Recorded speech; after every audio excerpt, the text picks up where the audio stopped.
Bueno, estamos con la licenciada Teresa Patiño, psicóloga de profesión. Ella nos va a hablar acerca de las parafilias y qué plantea la psicología acerca de este trastorno. Licenciada. ¿Qué tal? Muy buenos días. Un gusto poder expresarles esta vez respecto a qué son las parafilias. A ver, hay que entender que las parafilias son un trastorno de la pulsión sexual. ¿Qué significa eso? Todos los seres humanos tenemos fuerzas que nos van moviendo para irnos desarrollando a nivel mental, emocional y también sexual. La pulsión sexual implica, ¿no es cierto?, tener un control, una regulación para poder funcionar de forma normal. Ahora, en las parafilias lo que sucede es que esa pulsión no se puede controlar. Las personas que sufren estas parafilias tienen impulsos muchas veces obsesivos, muchas veces que no los pueden regular. Esto no tiene nada que ver con la voluntad, es una cuestión más de orden. Por ejemplo, desde lo físico es porque hay un trastorno a nivel de las hormonas, en algunos casos exceso de testosterona y de algunas otras sustancias que los endocrinólogos van a ir determinando exactamente con un examen cuál de las sustancias está afectando de forma dañina, ¿no es cierto?, en este proceso. Ahora, hay niveles. Hay un nivel leve, un nivel moderado y un nivel extremo. El leve se presenta ocasionalmente.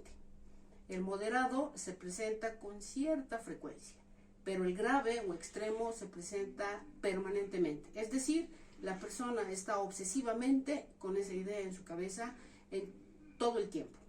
Ahora, existen diferentes tipos de parafilias, existen diferentes clasificaciones de acuerdo a diferentes escuelas, pero digamos las más conocidas son, por ejemplo, el voyerismo, que es el placer de mirar a alguien que está teniendo vínculo sexual, pero tiene que ser a escondidas, ¿ya? Entonces su pulsión está, ¿no es cierto?, en que no lo descubra.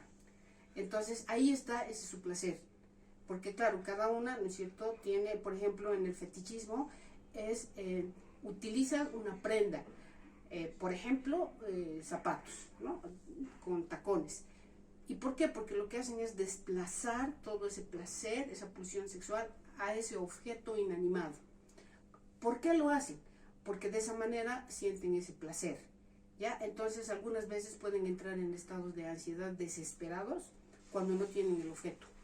Y también en esta parafilia entraría un poco el transvestismo, ya que son personas que se obsesionan con vestirse de acuerdo, de la forma distinta a su sexo, ¿ya? Entonces los varones como mujeres y las mujeres como varones. Si se les quita su objeto, en este caso la ropa, entonces entran en unas ansiedades pero disparadísimas, ¿no? Y pueden entrar, ¿no es cierto?, en cuadros de mucha exacerbación de toda esta su parafilia. Luego tenemos otra de las parafilias que está muy debatible de acuerdo al área de la sexualidad, ¿no es cierto?, que es el sadomasoquismo, ¿ya?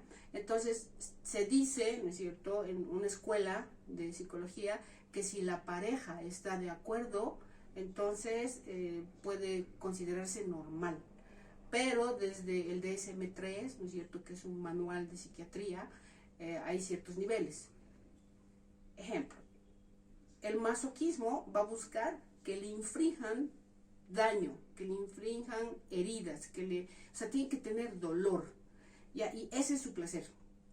Y en el sadismo, la persona inflige la herida, el dolor, ¿no es cierto? Muchas veces se siente muy bien cuando hay un daño a nivel inclusive de la humillación y que puede ser a nivel social. Entonces hay muchas personas que se sienten, uno pensaría desde fuera, qué horror, cómo le va a hacer semejante cosa, pero en el fondo esa persona está sintiendo mucho placer.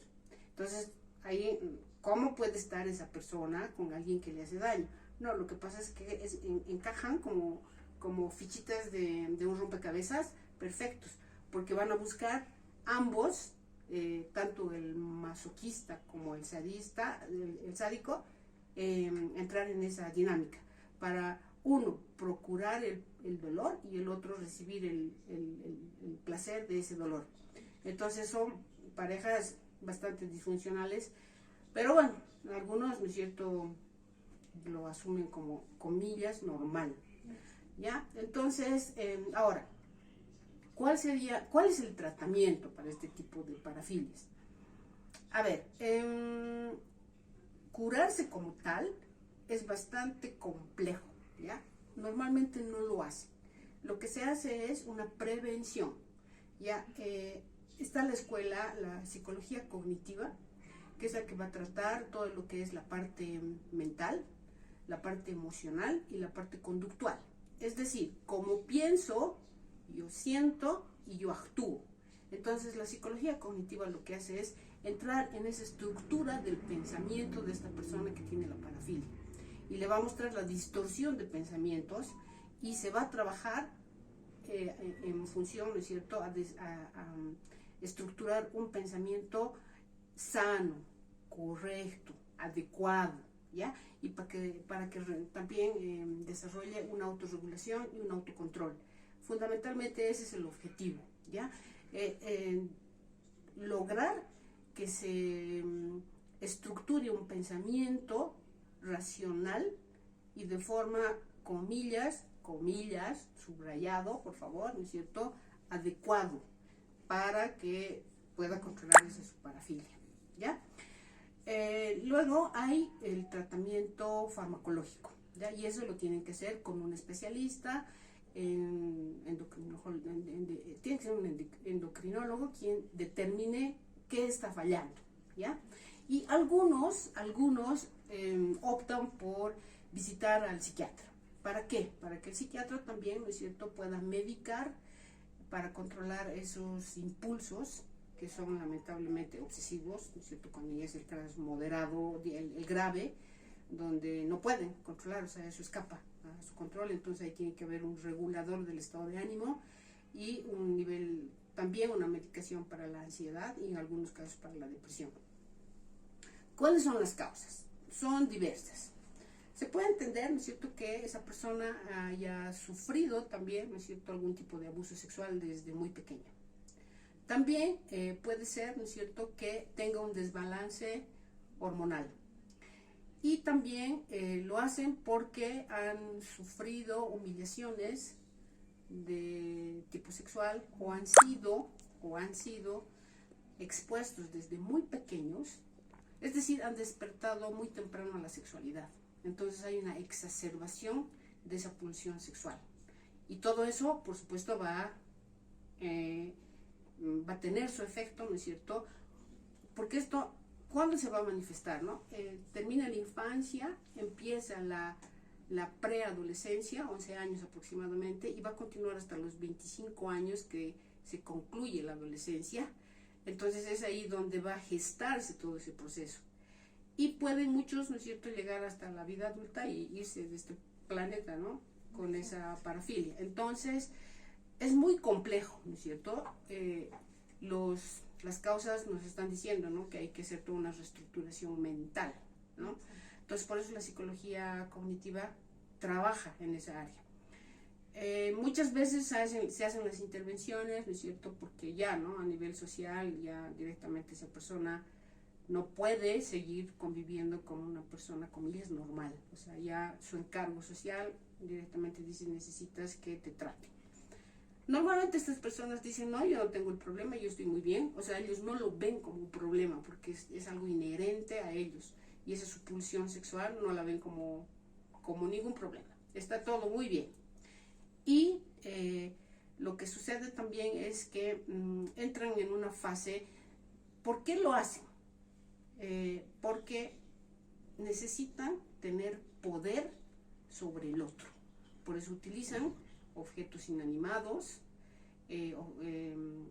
prendas, ¿no es cierto? Niños, niñas, tristemente, ¿no es cierto?, que no tienen la posibilidad de defenderse. Por ejemplo, en el caso de que tienen vínculo sexual con cadáveres es porque utilizan, ¿no es cierto?, cuerpos inanimados, porque no van a defenderse, entonces ellos sienten que tienen todo el poder y el control sobre ese cuerpo. Entonces normalmente lo hacen para tener poder y control. Y también lo hacen porque son personas un poco temerarias, es decir, ¿no es cierto?, van a ir en contra de todo lo que pone la regla, la norma, ¿no es cierto? Entonces ellos dicen, yo lo voy a vencer, yo voy a poder, yo soy grande. Entonces de esa manera se imbuyen así de poder y de fuerza. Y si logran, por ejemplo, salir victoriosos, es decir, con una víctima, entonces se sienten mucho más poderosos. Síntesis, buscan poder y control.